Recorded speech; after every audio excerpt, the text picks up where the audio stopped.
recording, right? Right. And the show always starts with us talking about something, and it's like, oh, is this thing on? Oh, That's our deal. That's okay. Then I won't be surprised. no. It's never, and we just did it again. So I mean, that's kind of, because we had so many oopsie starts, it became funny. The thing. Yeah, it became really funny. It always cracks me up because I'm like, who needs music? We just have us rambling. That's good. Because that's what we do. And it's like, it would be false advertising to act more professionally than we really are. So Kelly guest here, Colleen Bertino. Hey, Colleen. Hello. And we are so excited to have in studio, and I'm going to let you, Callie, give your title officially, Kalli Matsuhashi. Very good. Yeah. Hi. We are just so tickled. Colleen, how did you find her card? We got to tell her how this happened. Well, honestly, it got buried on my desk. I don't know if you dropped it off. remember. Yeah, dropped it off at the store, mailed it, and stuff like that. And I'm sitting around like, I got to do something with this. And then, that black hole that is your desk. I do. Colleen has a big desk. So I was going through it, and I'm like, suddenly it literally magically appeared. It wasn't like tucked back. It was just like on my desk. That's fantastic. And I'm like, well, it must mean something. It means I should really I thought maybe I should make a copy of it so I still have it. I should make sure I get it to Kelly because we're like, this is exactly, I'm like, a lot of people drop off things, and I'm like, this one makes sense. the reason I'd sent it out, and I sent that letter to a lot of different stores in the area in the Twin Cities, and I was thinking that there are a lot of couples who go into stores like yours, like Fantasy Gifts, and people don't feel comfortable talking about sex. And I have couples that I work with where I send them to stores to explore and to find things. And I thought if stores, the owners of those stores were willing to introduce people to me when they heard that, oh, here's a couple that, maybe could use some help in a counseling sense, that's why I sent that out, so people would have a resource. Okay, Callie, we need to get you a little closer to your mic, honey, because it's just too far away, and when you're looking over towards us, we lose you.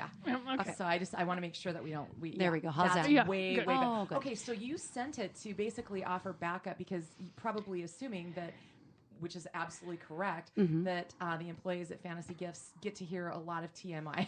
Exactly. And you might have couples that are arguing, or you can tell they're uncomfortable talking with each other, or there's some kind of couple situation that isn't working well. And so I just thought, I'm comfortable talking about those things with couples. I do that all the time. So it'd be good to give, my name and my office and whatnot just as a resource. Yeah. Okay, so let's give your official title before we get too far into this. So my therapy practice is called New Family Beginnings. I'm located in Eagan. In terms of title, so I'm a licensed psychologist, a licensed marriage and family therapist, and a licensed professional clinical counselor. So a lot of fancy letters after my name, but basically providing all sorts of different kinds of counseling. But you also have on your card sex coach. I do, because I realized that would appeal to a certain segment of the population, people that were struggling very specifically with that issue, maybe not in a couple relationship necessarily, but they recognized that they had some discomfort around a certain topic and they didn't know who to talk to. So I actually created a whole nother business card that just dealt with that, and hopefully made it comfortable for both men and women to look at that and to give me a call, because there's just a range of issues that people, I find, generally aren't comfortable talking about, and it would really be helpful to have that sex coach person to talk about that with. Yeah, because one of the things we've always been, it is perfect because we talk a lot about, no matter what we find when we're doing research or the guests were coming in, it's about communicating. If you can't say it, it's hard to do. And in my therapy practice, so I work a lot with couples. I do individual counseling as well, family therapy. But when I work with couples, I kind of thought that with younger couples, like in their 20s, early 30s, I thought, oh, they figured it out better than kind of my age group has. I'm sure they talk about sex just fine, and they don't. And I was really surprised over the years in working with couples as I found that they have just as much discomfort really talking about sex as any age group. So it's just still a very big problem that people are so uncomfortable talking about it. Yeah, I mean, I know that even you're, a general practitioner or something, you don't really get a lot from what I understand in medical school and everything. Maybe you get a half an hour in one of your other classes or something. It's not really talked about. Well, and the ironic thing is, so I went to St. Mary's University, which I loved for my master's degree, great program. And I was in the licensed counselor program and then in the marriage and family therapy program. And there was, at that time, so that's about 10 years ago or so now, there was maybe one class on sexuality. And it was like very barely touched on. And so I was not well prepared from my university for working on that with couples. It was really over time finding that, I need to be able to talk about this intelligently. So I really pursued resources, books, websites, podcasts, a lot of things that I did on my own just to really feel comfortable and prepared to talk to people, because my grad school program unfortunately didn't do that. I think they're probably better now, but at that time it was just a scant kind of covering of the topic. Colleen, sex ed seems to suck at every level, doesn't it? It's true. It's very true. From kids all the way up. That's weird. This comes up all the time.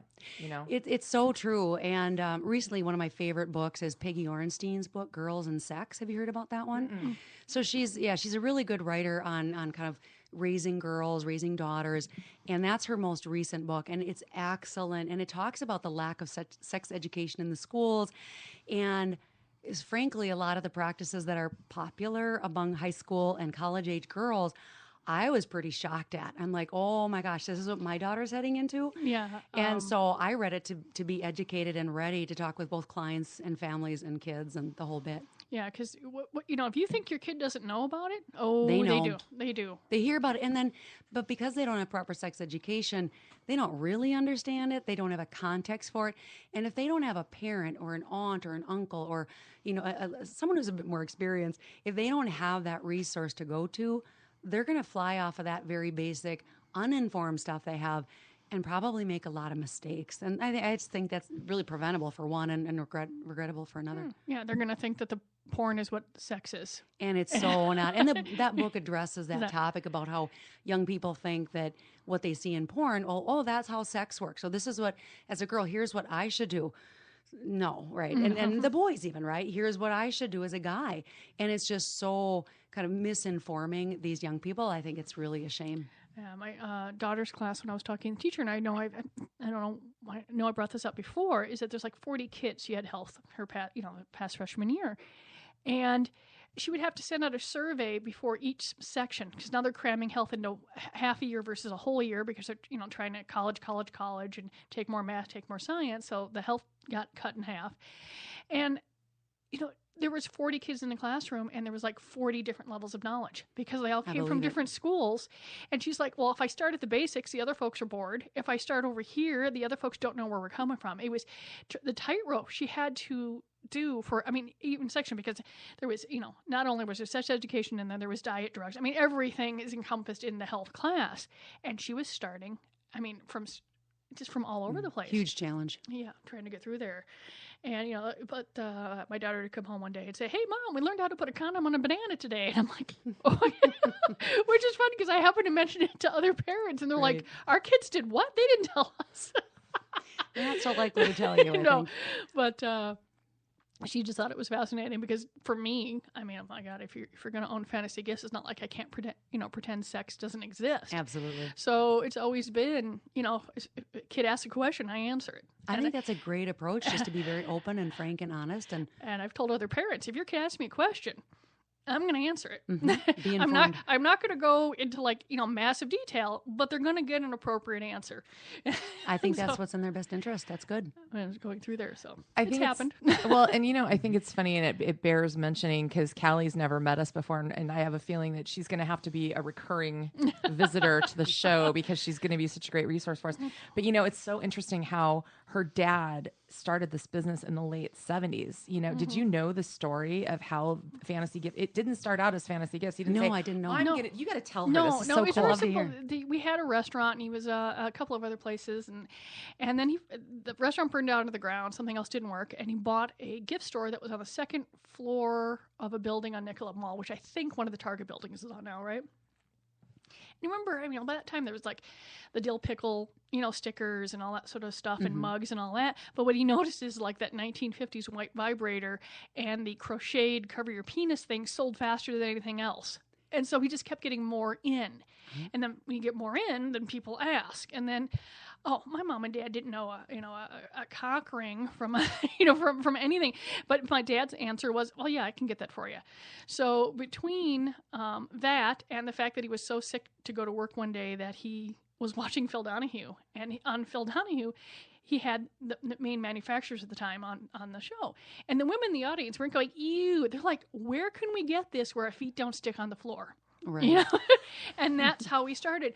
But he realized right away that, you know, especially 79, 80, 81, Minnesota, Midwest, all that you have to, you can advertise everything with sex except sex.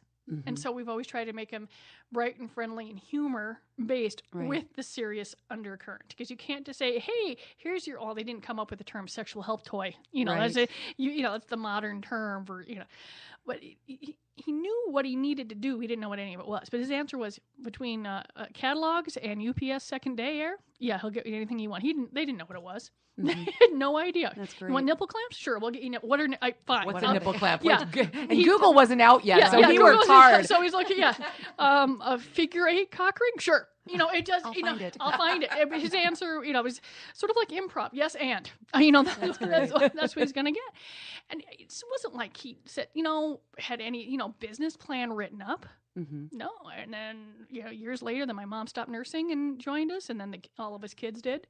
It was the easiest interview ever. Hey, can I have a job? Sure. Well, and then great sex education for all of you in terms of very factual. You know, here's some things out there for you to. I honestly, my parents have never had the talk with me.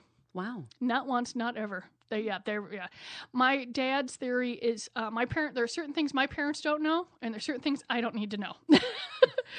But it wasn't like they ever hid anything either. Sure. You know. Well, then it's kind of like a normal part of daily life, or, you know, just living and kind of not being shameful around it if they don't even have that explicit talk. Yeah, because he'd never, I mean, you know, there were a lot of things that my dad and I didn't get along, you know, we have different opinions on. But one of them was, whoever you're sleeping with is nobody else's business. It's true. It just boggled his mind that this was an issue for people. Mm-hmm. He's like, I mean, for all the things he was conservative in, that just, he did not get that. Mm-hmm. And somehow I must have picked that up. You know, it just, because I don't think he would have done what he was doing if it freaked him out. Right. I mean, yeah, he had to feed his kids, but I just don't think that, you know, that if he had issues around that, you know, my parents could have started a business. Right. But it was fun. And it's hilarious. 11 stores now, 2 in New Jersey, 9 here in Minnesota. And it's funny, Kalli, because when Colleen, I mean, I've been aware of her stores for years. I've been there, and certainly she's become the voice, you know, of Fantasy Gifts, because she's sort of the head of the operation now.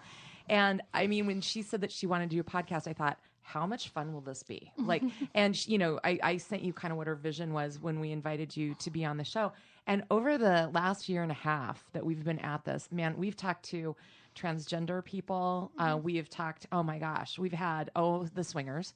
They're always fun. Yep. And I always joke, they're really friendly because everybody wants to fuck you. But no, they are super fun. And we've just really covered a lot of ground. It's been so interesting. I was wondering, how, from when you started to what's going on, what has changed? I mean, you know, are more folks more comfortable talking about speaking of transgender now? Because folks are like, oh, it's trendy. No, it's not trendy. They're just, you know, they feel more comfortable going out, not, you know, maybe not being killed. Right. I think there's a greater comfort level in talking about those things, but people don't just come in and for therapy and talk about some general kind of topic of the day kind of a stuff. So if it's relevant to them, of course, they'll talk about it, and I'm happy to talk about it. I'd say in my work with couples and individuals, the most common issue that I hear people talking about really is the use of porn. And a lot of questions about, is it okay? Is it not okay? Some women, if their partners are using it, is that cheating? So that's a question I get. Oh, yeah. Is using porn cheating? And, you know, I have my views, but I try to share with people, well, here's what a lot of experts in the field say about that. And, you know, here's how you might kind of soften your view on that. What do they say? Well, my understanding is that porn is not cheating. And it really, it's kind of it depends kind of answer, because it depends on why the partner is using porn. Is it a distraction? Is it sucking kind of emotional energy from the relationship and there's nothing left? That's not so good, right? Is there some other reason they're using it? Is it because they've been doing it since they were 14 and it's kind of really this habit? Is it something they share? Is it something they don't share? So it really kind of depends, right, the answer to that. But my opinion as a marriage and family therapist is that it's not cheating. But the more important thing is to look at, to what extent is it taking away from that relationship? And if it is, then we have an issue. If it's not, then we don't have an issue. So to get people, though, to step back and really think objectively about that takes a little bit of encouraging, as you can imagine. And then I've worked on cases where it was really a detriment to the marriage. And so we had to talk about, okay, what's a way for porn to fit in the relationship if it'll fit at all? Or do we need to just say, for your partner's sake, it's just not fitting and it detracts from your relationship? My recommendation would be to cut it out. So it really depends. But there are typically lots of questions about porn and where that fits in. Wow. I know I could just add that because I mean, even though we have a lot of female customers, most of the folks coming in to buy it are still at this point older guys. A lot of the younger folks are just streaming it, their phones and stuff like that. Right. But I have noticed over the past 30 years that more folks are coming in together to pick something out because if they have decided that they're going to watch it, let's find something that they both can enjoy or that someone doesn't feel threatened with. Oh, I think that's great. And just to share the topic and kind of what they like and what they don't like. It's an extension of their sexual lives. So I think it's a really healthy thing when they can pick that out together. I think it's good. Yeah, I'm assuming that if someone comes in and we've said this before and hopefully we're saying the right thing, and they say they want to surprise their partner, we usually tell them no. We've prolonged no surprises. Many times surprises are good. Not, unless you've shopped together for years and you've looked at stuff and maybe you've saved up for the big toy and you can go home and surprise them. But if it's your first time. Yeah, if it's the first time, I would recommend if someone asks me about that to talk with your partner and, what do you like? What do you don't like? What's out there? Like one partner might know and the other might not have any idea of what's out there. And I typically will encourage couples to go check out buying toys. It's another aspect of the relationship that they can explore together. But yeah, surprises, what one person's fantasy might not be the other one, and they might not be ready for it. And I think with porn, there's a lot of intimidation, in particular for women. I think there's some for men too, of course, but just the bodies that you see in porn for women can be so intimidating because I don't look like that. And then men might have ideas, well, if I do this to you, that's going to be good for you. And it may or may not. So again, talking really helps, whether it's about that gift, whether it's about what kind of porn they want to enjoy together. Yeah, the communication piece is really important. Yeah, because I know there are just a lot of women that will come in too, and they'll look at something, and if it's their first thing, and they're like, okay, we've talked about it, they'll usually get a small something to begin with, because speaking of being uncomfortable, they don't want to bring in something, excuse me, get a cough here, and intimidate their partner, especially in a heterosexual relationship. Right, it's like, absolutely. Oh my God, you want something that big? Right. Or, what am I not doing? Or something like that. And we do try and explain that it's in addition to. Exactly. It's not a substitute. That's a great way to put it. Absolutely. But it's funny because people come in and we're like, okay, first visit, second visit, we're going through there. Are they with their friends? Makes a big difference. It really is when you're coming through, and we'll just work our best to figure out what you're really asking, because very rarely do folks say I'm buying it for a friend anymore. Yeah, that's good. That's a good advancement. Or the guys come in and buy the really expensive masturbators and say it's for a bachelor party. We're like, yeah, that's nice, but fine. Whatever you need. If it's something going to be comfortable, fine. It's for a bachelor party. It's funny, Kalli. You'll, I'm sure, over time become familiar with some of our other cast members here on Great Northern Sex Cast, but they're also key people in the organization, and it is so fun. Everybody is so open, number one, but two, they seriously care, they don't want somebody to take, like Colleen was just explaining, but they really are great at, at talking to people. And that's one of the reasons we wanted to have you on. So you covered a couple of my questions by saying you're an LMFT and a psychologist. So that means that people can come and see you, and probably if their insurance covers any kind of counseling, then you would also be, or no?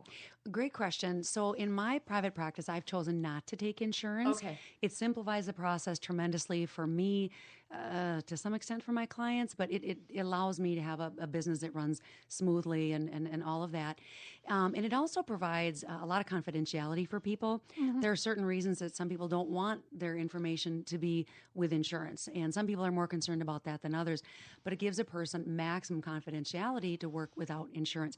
There are some clinics that, because they take insurance, they won't see you if you don't let them take your insurance, which to me is kind of crazy. If you don't have to necessarily. There's kind of rules around that from the insurance companies. So what I offer for people is that because I'm licensed, I can diagnose, so no problem there, and I will provide them with a receipt for their sessions, and they can submit that to their insurance company. And I usually will coach people a little bit if they're not sure what to do. I'll say, here's what you say when you call your insurance company. Here's the questions to ask. And then I try to make it as easy as possible by giving them a receipt to, enhance the likelihood that they're going to get that reimbursement. Oh, actually, that's really good. I never even thought about the confidentiality aspect of it. It's huge. I mean, think about, and there hasn't been a recent one, but over the years, there have been scandals or things that have come out in the newspapers where some employee of some major health insurance company has, they've either taken files home or they've accessed files because they want to look up someone they know, or right, data has been hacked. And if you're not in that data system, you're okay, right? But if you're in that system, right, and now with the electronic medical records, it's kind of a little bit of a new world. And there's a ton of work being done to keep all that information safe. I don't want to freak people out. But again, some people are more aware of where the glitches in the system might be, or where there might be kind of gaps in how employees handle that data. And for whatever reason, maybe they're not seeing a psychologist for anything like really big or terrible that would impact their career, but they really have a strong value around confidentiality. And so they just prefer to go the private pay route. Okay. And I can see that, because if whatever you're dealing, I mean, people have a difficult time talking about anything that's even remotely related to sex anyway. Mm-hmm. And to have, the idea of it getting out to anyone, they've made a big step in, and working through whatever they need to work through. And they just, having that one thing never have to go public unless they want it to. Exactly. Yeah. It just has to be a great relief to a lot of folks. Absolutely. Mm-hmm. So what are the most common things that, I broke this down into men, women, and couples for you, but what are the most common things with regard to this sort of the sexual and the relationship aspect that you deal with, Kalli, that they come in, the most common problems? So I would say, when I'm working with individuals, it's less common for me to work on issues that are related to people's sex life. So it's more often in that working with couples avenue where that's going to come up.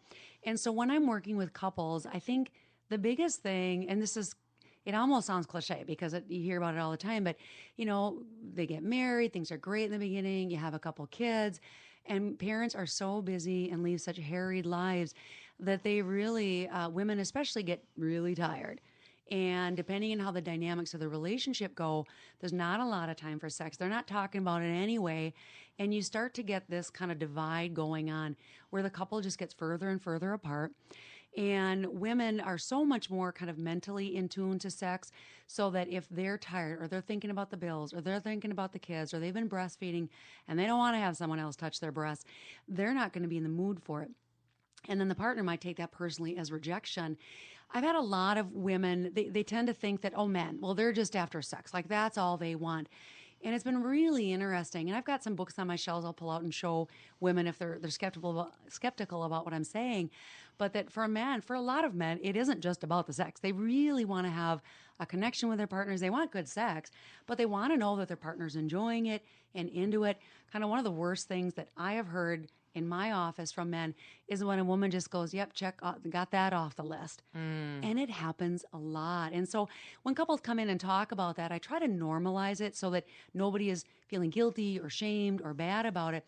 Just saying, oh, yeah, that's a really common problem, but let's work on that so we can kind of get out of that. And depending on what's driving it, there's all sorts of things I'll work on in sessions to help pull people kind of out of that rut of, I just do it to check it off my list for the women, and the men kind of, right, feeling more like they're loved and appreciated and, kind of ready to give in the relationship again because they're both having that nice sexual relationship.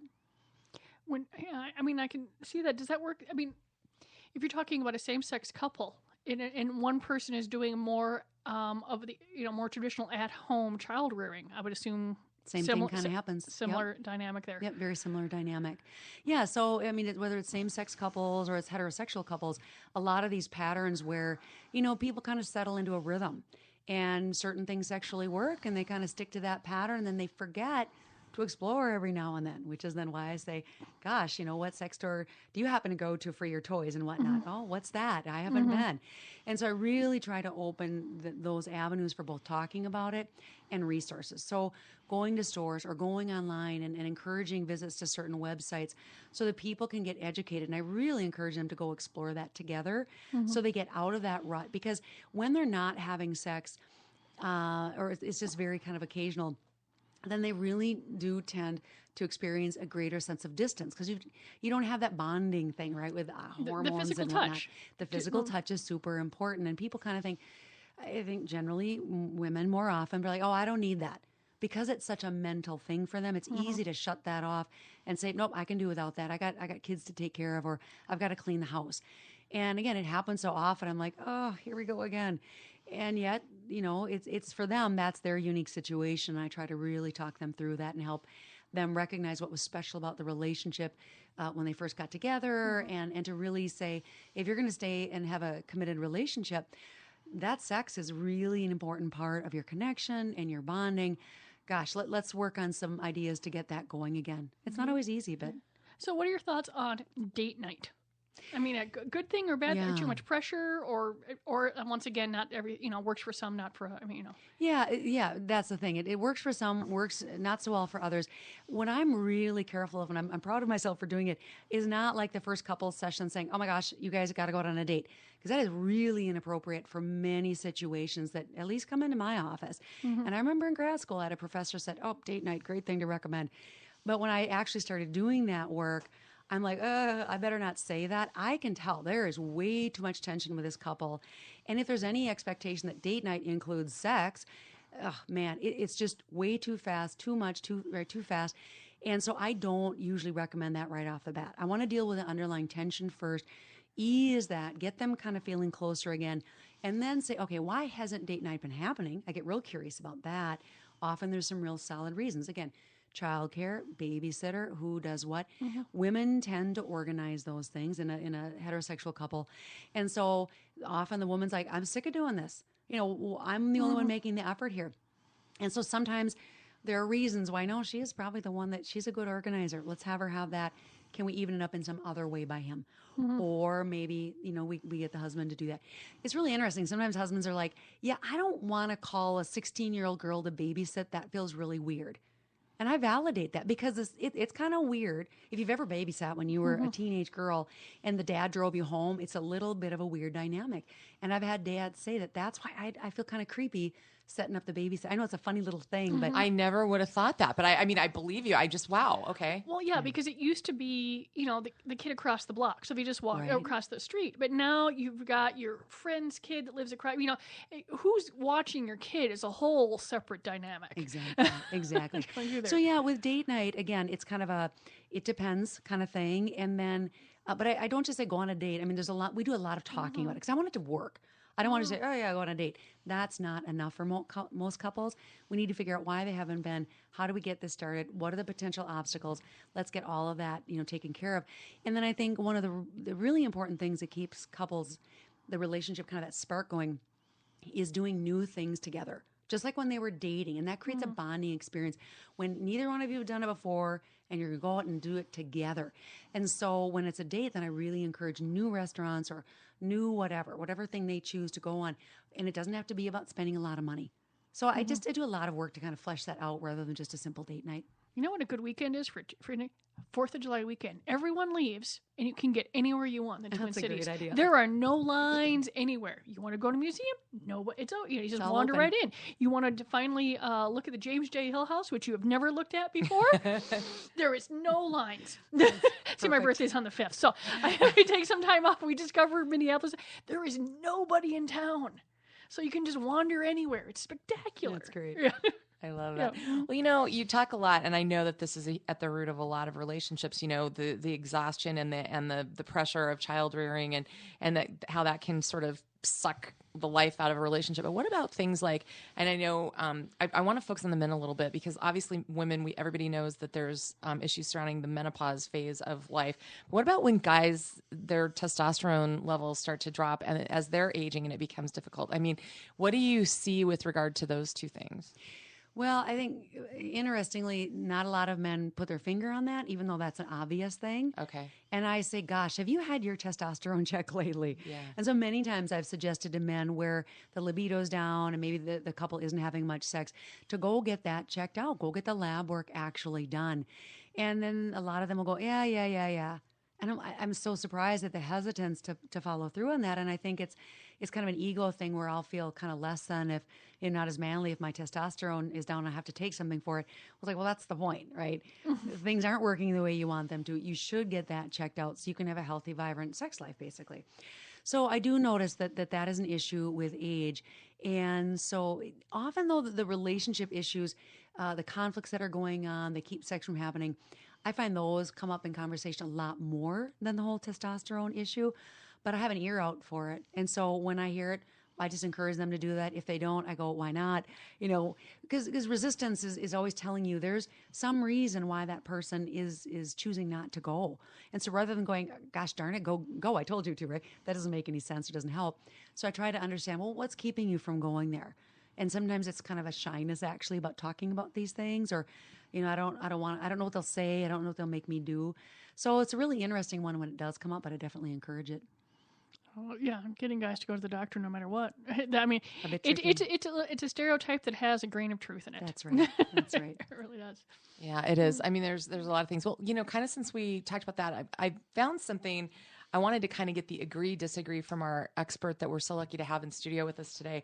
There was an article called 7 Reasons Your Sex Life is Down, or your libido type of thing. So I wanted to see what you kind of thought about this. What? I'm saying is that, do you ever just look at the front of Cosmo when you're at the grocery store and, and your eyes practically roll out of your head? Yep, absolutely. Absolutely. So one of them, I mean, and this one came to us courtesy of Brides Magazine. And one thing that if you're new checking out the podcast, go to the Great Northern Sex Cast Facebook page. Not only is you can find the show there, but the links to everything that we talk about, and including that, Kalli, we'll get links to your site and how to contact you as well. But I thought that they had some kind of interesting things. The first one that they put on there was, and kind of more focused towards women, was you're taking the wrong birth control pill. Like, do you find that people get really messed up? Have you ever had that in your practice where they were whacked out by something that they were using, the female side? I have sometimes. Again, usually when I'm working with older couples, that's not usually the most common form of birth control, so it doesn't come up that much. But it's one of those things that I listen for. So if it's a younger couple, I might ask about that. But people usually don't ever think about that. Like, well, what might my birth control be doing to my libido? Because you think, gosh, it's opening you up to have a lot more fun and right, sexual activity. So if it comes up, I'll check on that one. But it's not something that I find comes up very often in my conversations with couples. Okay. Yeah, because I know that a lot of drugs for like rheumatoid arthritis and lots of other stuff can just make you or antidepressants, if I'm not mistaken, can really decrease your sex drive. So yeah, keeping your ears open, right? And the thing with antidepressants, because I think that's on that list too, antidepressants have so many side effects, and some people absolutely need to be on them. And then everybody responds just a little bit differently. I mean, there's general patterns, of course, but you never know until you go on one how you as an individual are going to respond. And so there might be an antidepressant where it's not known for the sexual side effects, but there are some for that person. So that's part of my intake is to always ask about, use of antidepressants and whatnot. And then I like to, when I have an opportunity, point out that in some research with some antidepressants, exercise and, basically there's one famous study that says exercise is just as effective as one very mean antidepressant out there for treating mild to moderate depression. So, yeah, so I really encourage people to be a critical thinker about, what you're putting into your body. And again, some people absolutely need it. It's the best thing since sliced bread. But other people maybe, so I look at nutrition, I ask about that, I ask about sleep. So I really want to make sure people are on top of those things. Because the antidepressants, some of them can have that negative side effect. And then it's like, well, if it's really bad for the relationship or just the person's well-being, then I say, well, then go talk to your psychiatrist and see if you can't get a different antidepressant that will work better for you. Mm-hmm. Yeah. Another one here that I think you kind of just covered the next two, which are great. Okay. No, it's awesome. No, it's great. The next two, something might be wrong with your body. You might have you might be in survival mode, was one, and that you might be fighting something off, and just low energy, low libido, and stuff like that. But the other one was you think there's something wrong with your body, so you're not comfortable. Can you speak to that one? And are you thinking more physically or body image? Body image, Okay. yeah. Oh, that is a huge, huge, huge issue. So yeah, if a person has a body, obviously they're not going to have the confidence or the freedom to go and really enjoy their sex life because it's always going to hold them back. And gosh, it's just so common for women, and I think to some extent for men, but obviously societally more so for women. And again, women respond so much to where their mental state is at in terms of how responsive they can be sexually. So if they're thinking, oh, I'm so embarrassed, or turn the lights down, or what am I going to look from this position, that is totally going to get in their way.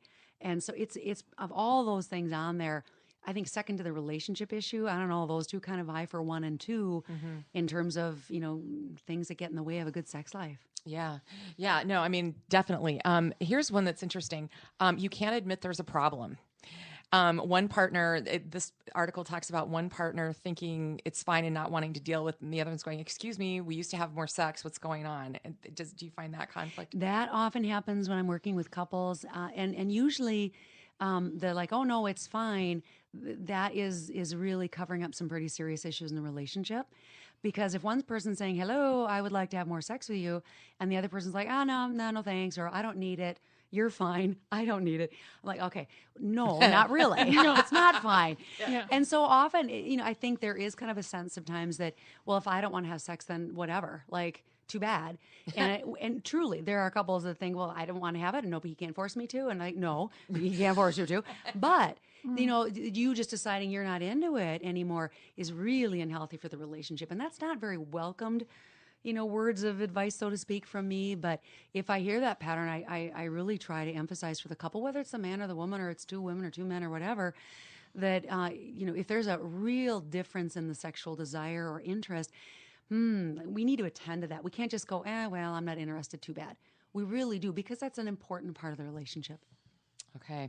And vitamin deficiency, I think, was lumped into the other one, kind of the health, kind of issues. The next one I thought was really interesting, and I'm guessing this falls more by the guys. You think that sex is the women, the least important aspect of your marriage.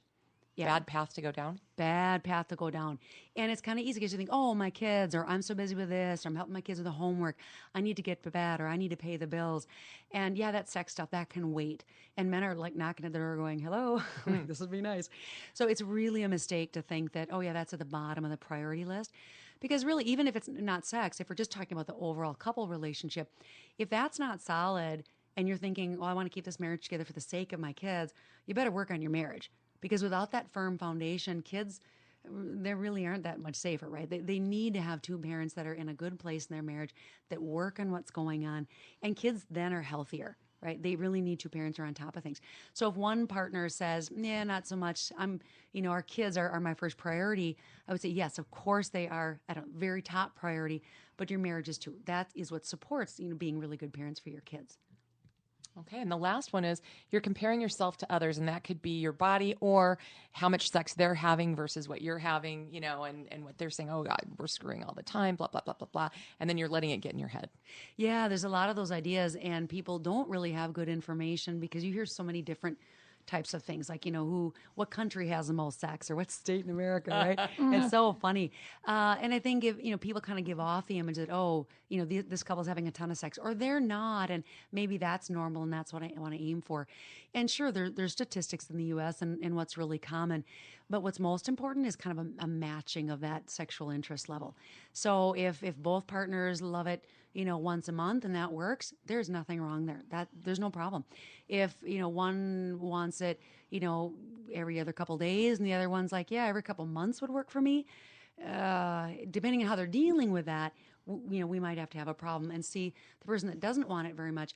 How do we kind of get them to compromise so they really enjoy that more? And maybe they need something. Maybe they need something new, right? Maybe they need to go try something new and not kind of the same old thing.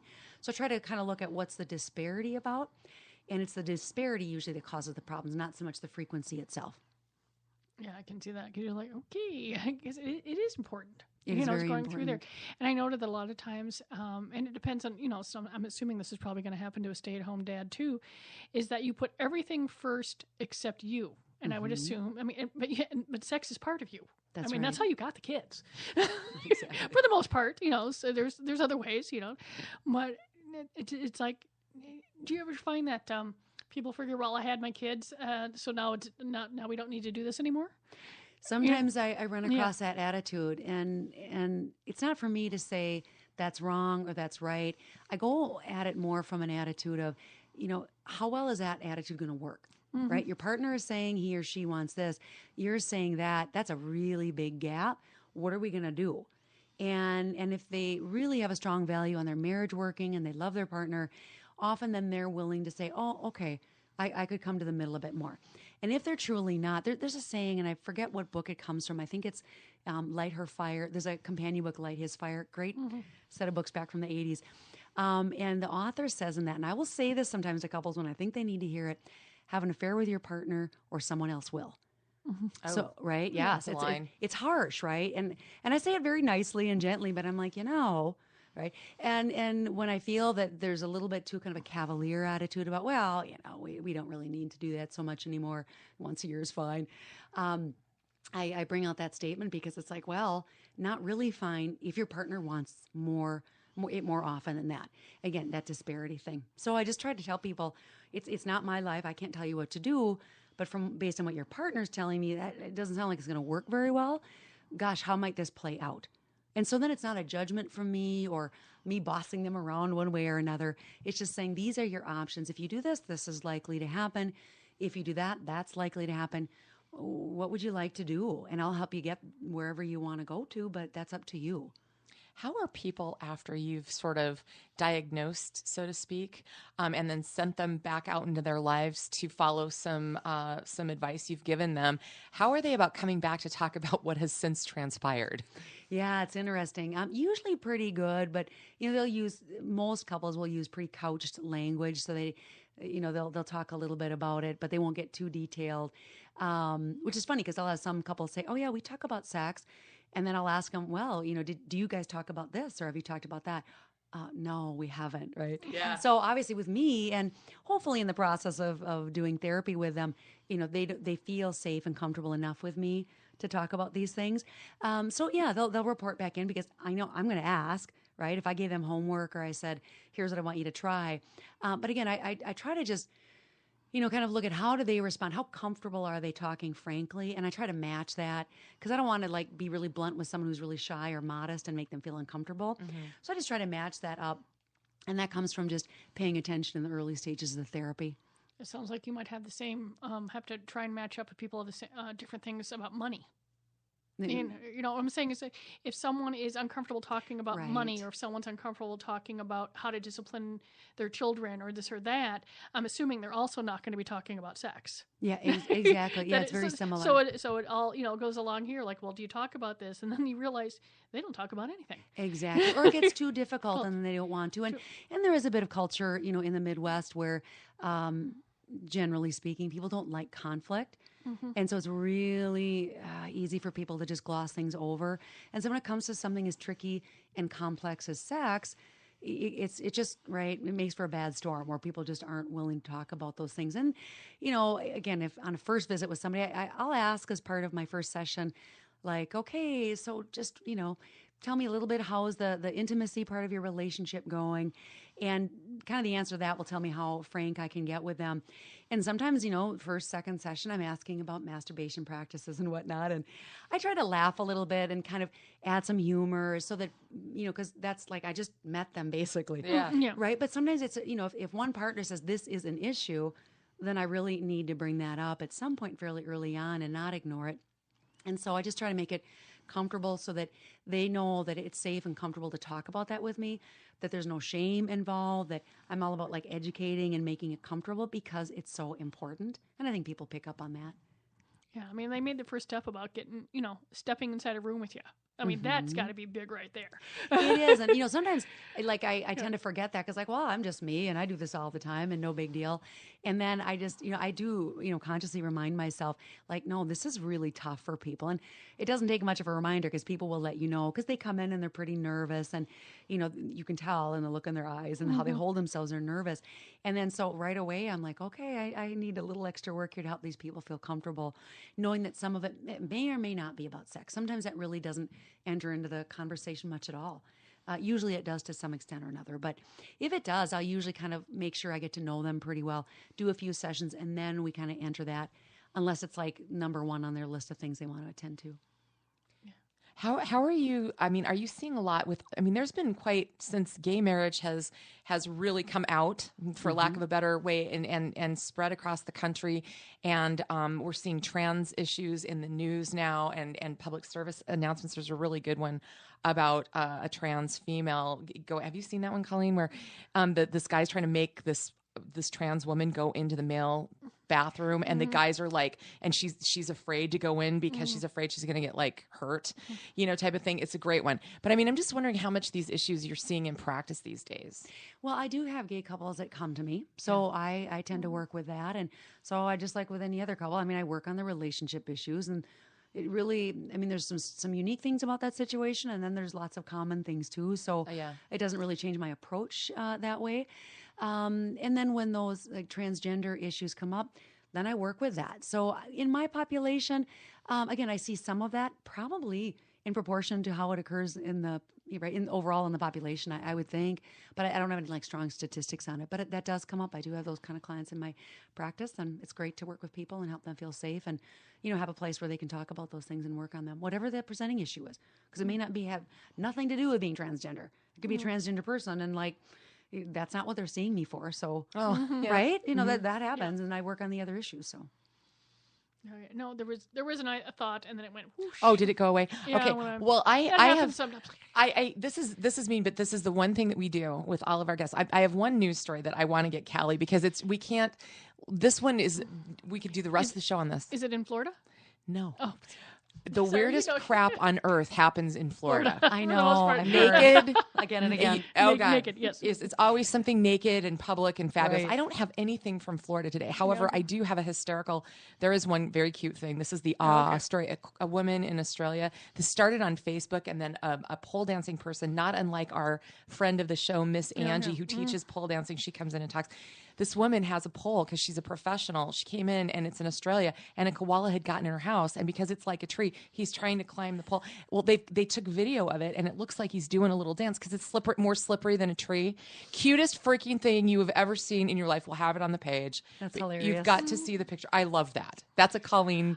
Yeah. I mean, it's a cute animal story, and it's silly, and it involves a stripper pole. And Can't beat that. And more than likely, the koala was naked. So, see, you Technically. got that. Yeah. It's got everything you wanted. I'm pretty sure they don't make little stripper heels for koalas because now I'm envisioning Oh, that God. and the whole thing's just going through there.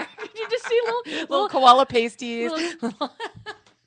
No, well, yeah. Well, I was just looking at a pasty catalog, and I'm just the stuff the stuff that I sometimes do pause, and I wonder if you do sometimes.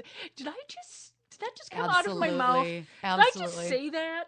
Yeah. I mean, I actually asked one of my employees to send me a dick pic the other day. What it actually was like an 8-foot tall replica from this one company, and they've got a new dildo line. And so, they just had a trade show, so you need to draw people to their booth. So what they decided to do was build an 8-foot dildo. Yeah, they did. And, it's like, I said, well, you didn't send me the picture. And I'm like, and it was like half hour later, he went, I just asked someone to send me a dick pic. Yeah. My only time in my life that someone probably actually requested one because nobody wants to. I've yet to run into anyone, male or female, that actually wants a dick pic until me. It's hilarious. Yeah, it's on our page. Yeah, and then especially, you're like, and then you realize, but I helped someone today. And, you've talked to someone, and I'm like, you figure that, I mean, if someone, all these trees falling down, if someone calls, there's a tree on their garage, they're not happy. That's right. But hopefully when they're done talking with you, they, over a period of time, they can get back to where they, you know, where That they is wanted to my be. goal. That's my goal. And I've had people who come in very nervous and unsure, and maybe they've worked with another couples counselor, maybe they haven't. And I love it when they leave on their way out and they say, "Oh, this wasn't nearly as bad as I thought it was going to be." Okay. Because I understand Thank it. you. It's really Yeah, tough that's stuff, it. but it wasn't so bad. And they you know, and that indicates people feel hope. And often they'll tell me, well, now I feel some hope. And so my job is so rewarding because of that. And whether the relationship that they're coming in for work on is going to make it or it's not, at least I can help them, you know, kind of move through that experience and help them repair things if we can. And if they can't, then help them figure their way through that too. So I guess knowing you're not alone. Helps Folks, a lot. Yeah, folks have to sometimes think that the only people in the world that this is ever happening to, and That's it's like, right. no, no, you are not alone. Exactly. You know, Well, real quick, go ahead and give us your website and how people can find you easily. The website is newfamilybeginnings.com. And basically, if you just Google that, New Family Beginnings, probably Minnesota, right? Yeah, man. You'll find me easily. And yeah, my website talks about the family counseling, couples counseling, individual counseling. There's some page on women's sexuality and kind of working on those issues. So yeah, easy to find, newfamilybeginnings.com. Okay, so I didn't want to put that after the train wreck that I'm going to bring up. And this is almost cruel to do to you, but it's Lindsay Lohan. Okay. So like who could analyze her in Right. 5 minutes or less, right? we will put that on our website, just so you know, and I'll put it on the not only the Great Northern Cast website, but I'll put it on the other ones. On the fantasy gifts. That'd be great. So Lindsay Lohan, you know, she's trying to make a comeback. Okay, fine.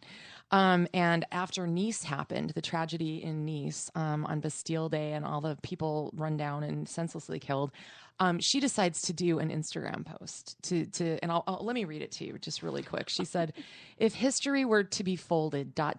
where would we put the crease? Pray for the ones we lose every day and appreciate every breath. You were all," and she puts all these hashtags with Nice, Turkey, "and do something. Good night and sleep with an idea for the future." Which doesn't mean, it doesn't make sense. Anything. But the picture is her posing in lingerie. Wow. Yeah. So what do you make of that, Kalli? Yeah. Just asking. Yeah, kind of not tuned in, right? Like self-absorbed, that kind of narcissistic kind of thing going on, perhaps just a little bit. Yeah, like the message is well intentioned. I don't know if it's stated very well. She's got but- little prayer hands in there too. Oh, okay. Yeah. So again, she's thinking positive thoughts, so good for her. But then, right, to put that picture of her in lingerie, it's like I have no idea. That's just so kind of bizarre, right? It doesn't connect. So it's a little thinking disconnect on her end. I don't know. No, did she use? I learned something new today. Oh, yeah? But did she use in all the little stuff? Did she use a peach or a Japanese eggplant emoji? I did not see those. Because I discovered We that, know what those mean. that the peach is the vagina and the Japanese eggplant is the penis. Yeah. I 'Cause learned. the I peach learned. Yeah. is a symbol in both China and Japan, and perhaps elsewhere in Asia for the vagina. So, yeah, absolutely. Well, I had. I'm I'm can like, see I that. learned something, and I'm like, I learned something new today. See, we don't know everything. I learned something new today, and so now I'm like, It's a good I was thing. saying now I'm gonna have to like peek over. I'm like, what are you texting there, kid? What's Don't tell me that's a vegetable. That's Sure it not is. just a vegetable.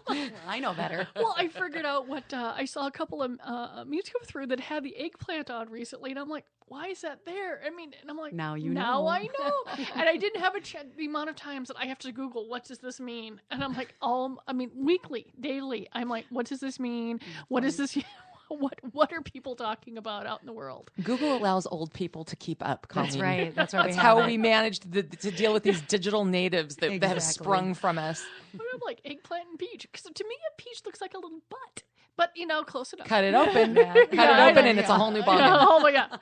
So So I'm just I'm like, saying. okay, but I know that's what I learned new. So I wonder if she put the little emojis in there too. Just No, and not in this particular case. Okay. Well, Kalli, do you promise you'll come back? I'd love to. Okay, Thank you. and we will talk about naked crime and other things, but it's just today we really wanted to feature you because we were so excited that you made yourself available. yeah, I mean, I don't particularly believe in like gremlins and pixie fairies and stuff, but I swear to God, the card just like there it was in the That's middle of my great. desk, and so hey, I'm supposed to call her. And I so guess we so. did. That's great. Well, I'm I was so glad. glad Thank that they you. showed up. And special thanks to Kalli Matsuhashi. Colleen, have a great week. We'll be back with the Great Northern Sex Cast regular time next week. Have a great week, everyone.